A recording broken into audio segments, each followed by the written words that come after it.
एक और जो सिलसिला कल शुरू हुआ है, काशिफ अब्बासी साहब के शो में जो है वो एजाज अहमद साहब साबिक क्रिकेटर जो है वो तशरीफ लाए हुए थे और उन्होंने एक गुफ्तगू की है जिसपे मुझे बड़ा सख्त एतराज है, बल्कि सोशल मीडिया पे भी बहुत से लोगों ने इसके ऊपर जो एतराज किया है। I want to talk about it. उन्होंने कहा कि जी, मैं कोट अनकोट जरा मैं पहले शेयर कर दूं। उन्होंने कहा जी, इस वक्त आपकी 80% क्रिकेट रिमोट एरिया या केपी में चली गई है। अगर आप सिंध की टीम बनाते हैं तो उसके अंदर 6 से 8 प्लेयर पठान होते हैं। उनके पास ना एजुकेशन है, ना उनके पास कोई एक्सपोजर है। वो सुबह उठते हैं या दोपहर को अपने वालिद या चचा के साथ बाहर नमाज पढ़ने जाते हैं और घर आ जाते हैं और उसके बाद घर से बाहर नहीं निकलते। जब प्रेशर आता है ऐसा, तो उसमें उनकी नर्व्स उनके साथ नहीं होती। ये एजाज अहमद साहब ने इंकशाफ किया कि जी, आपके पठान भाई जो है वो उनके ऊपर उनको प्रेशर देना जो है वो नहीं आता। अच्छा, मैं गुफ्तगू का आगाज करने से पहले, अब जो भी मेरे तासुरात भी आप सुनेंगे ना थोड़ी देर में, उससे पहले ये बहुत जरूरी है कि एक बात क्लियर कर दूं कि मेरे नाम के एंड पे खान आता है, लेकिन ये मत समझिएगा कि मैं पठान हूं। ये मैं क्लियर कर दूं। तो इसलिए अब जो मैं अगली बात कहने जा रहा हूं तो उसका ये तासुर मत ले लीजिएगा कि यार चूंकि मंसूर अली खान है तो ये इसलिए इस किस्म की बात कर रहा है। एजाज साहब, मुझे आपकी गुफ्तगू सुन के ना मुझे शर्मिंदगी हुई है लिटरली, कि आप इतनी तासुब से भरी गुफ्तगू जो है वो पठानों के बारे में किस तरह कर सकते हैं। मतलब आपके ख्याल में उनके कैरेक्टर्स, उनका उनका टैलेंट या उनका कुछ भी, उसका खेलने कूदने का ताल्लुक पठान होने के साथ है। मतलब मैं खुद, मैं जब पहले आपको मैंने बात की कि मैं पठान नहीं हूं, लेकिन मैं I was born in Punjab, I am a Punjabi, मेरी परवरिश पंजाब में हुई है, मेरे वालिद पंजाबी हैं। लेकिन मैं अब आपको यह बताऊं कि जनाब, पंजाबियों के अंदर भी बहुत से ऐसे इश्यूज होते हैं टीम के अंदर, जो बहुत से लोगों ने जो गोल खिलाए हैं माजी के अंदर। चले मैं अगर उठा के देख लूं, सलीम मलिक आपके रिश्तेदार है ना, सलीम मलिक साहब ये एजाज अहमद साहब के रिश्तेदार हैं, ये मोहम्मद आमिर, ये सलमान भट्ट, ये मोहम्मद आसिफ, ये इन्होंने जो प्रेशर में आके प्रेशर जिस तरह रिलीज किया है, इनका ताल्लुक क्या, अब ये कह दिया जाए पंजाबी सारे इस तरह के होते हैं?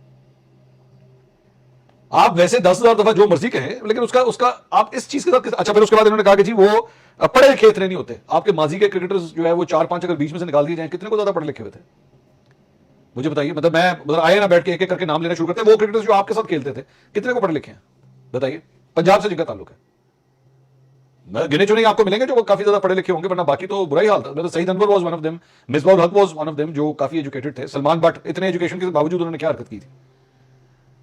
तो और दूसरी बात यह है कि मैं पठानों की क्वालिटीज अब आपको गिनाना शुरू कर दूं, फिजिकली ज्यादा स्ट्रांग होते हैं, ज्यादा तगड़े होते हैं, जो जान जो बिल्ट इनके अंदर होती है वो शायद आपको पूरे पाकिस्तान में किसी भी और एथनिसिटी के लोगों की नहीं मिलेगी।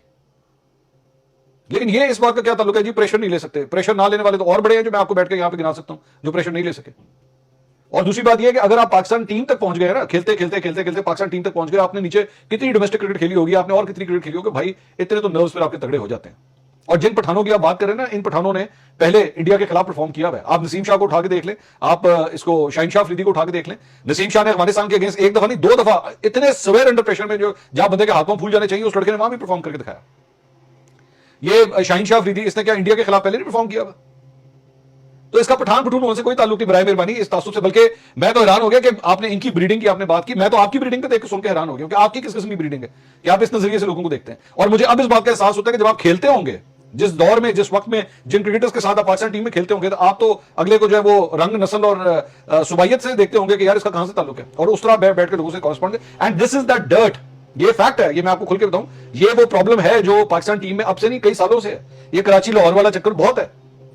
अब वो उसके अंदर कराची के अंदर जो है ये पठान वाला रंग भी आ जाता है बीच में, मुझे पता है, क्योंकि बहुत से हमारे पठान भाई जो है वो ताल्लुक उनका केपी से होता है, लेकिन ultimately they shift to Karachi और वहां से खेलते हैं। मतलब शाहिद अफरीदी की एग्जांपल बहुत बड़ी है आपके सामने। लेकिन फॉर गॉड सेक इसका इस बात से कोई ताल्लुक, चले मैं मोहम्मद आसिफ का आपसे पूछना, आप कहते हैं जी बड़े वो middle class, lower middle class से वो ताल्लुक रखते हैं, जरा बताया ना मोहम्मद आसिफ का कहां से ताल्लुक था, किस बैकग्राउंड से आया हुआ था, और उसके बाद में उसने क्या क्या किया, उस पैसा कमाया किस तरह, वो तो जिस तरह फिक्सिंग में पकड़े गए, वो जो कुछ भी हुआ, लेकिन उस पैसे का किया क्या पूरी क्रिकेटिंग दुनिया को पता है कि किन किन जगहों पर वो पैसा लगा और किस तरह अपनी जिंदगी गुजारी। तो अब क्या वो ये कह दिया जाए कि जनाब पंजाबी क्रिकेटर जो होते हैं वो याश होते हैं, वो सारे के सारे याश होते हैं? सो इस तरह नहीं करना चाहिए मेरे ख्याल में। ये आपके बहुत बिलो आपने गुफ्तगू की है, आपके स्टेचर से नीचे गुफ्तगू थी। मुझे अफसोस हुआ ये बात सुन के कि आप अगले को जो है वो इस नजरिए से देखते हैं। इसके अलावा जनाब और एक अहमद शहजाद साहब भी जो है वो कल आए हुए थे शाहजेब खानजादा के प्रोग्राम में। वो फरमाते हैं कि जी 4-5 साल आप खेलते रहते हैं और फिर झूठ बोलते रहते हैं लोगों को, उसके बाद आप हार जाते हैं तो लोगों को पागल बनाते हैं कि बाबर ने 4 दिन से खाना नहीं खाया, शायद आपको 4 दिन से नींद नहीं आ रही, रिजवान जो है वो सो ही नहीं रहे हैं, ये आपको सारे पैसे पाकिस्तान क्रिकेट ने आपके अमाउंट बढ़ाए थे, वो आपको इवॉल्व होने में लगाने थे, आपने वो सारे पैसे सोशल मीडिया पे लोगों को पागल करने में लगा रहे हैं, झूठी कैंपेन चलाते हैं। आपके अपने स्टेटस हैं क्या? बाबर के 1400 रन उठाकर देखें तो वो लूजिंग कॉज में है। और आप इतने ऊपर चले गए हैं कि आप सीनियर जूनियर किसी को नहीं छोड़ रहे, सोशल मीडिया पर उनको आप गालियां पड़वा रहे हैं। हमने भी चीजें की, हमने अपनी चीजें हाईलाइट करवाई, हम पर बेतहाशा तनकीद हुई, हमने किसी के खिलाफ कुछ नहीं किया।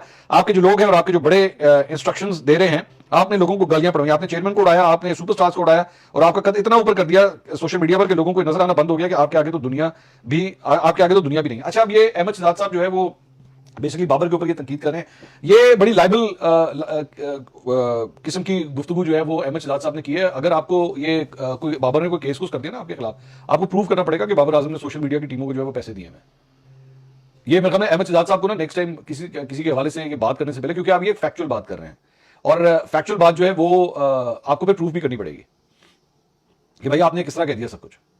और दूसरी बात ये, मतलब क्रिकेट की दुनिया में काफी बात मशहूर है कि अहमद शहजाद साहब जो है वो उनको टीम से उस वक्त जो है वो बाहर किया गया था जब बाबर का राइज हो रहा था, और बहुत से लोग ये कहते हैं कि बाबर ने अल्टीमेटली आके अहमद शहजाद की भी जगह ले ली थी। So I will take his opinion with a pinch of salt, क्योंकि माजी रहा है इन दोनों के दरमियान। जारी बात है, आपकी जगह जब कोई और क्रिकेटर आके ले लेता है ना टीम के अंदर, और पक्की ले लेता है, फिर छोड़ता नहीं है, तो फिर उसके बाद जारी बात है आपको बहुत से ऐप नजर आते हैं उसके अंदर, बाबर के अंदर मतलब बहुत से ऐप आपको नजर आएंगे ऑब्वियसली।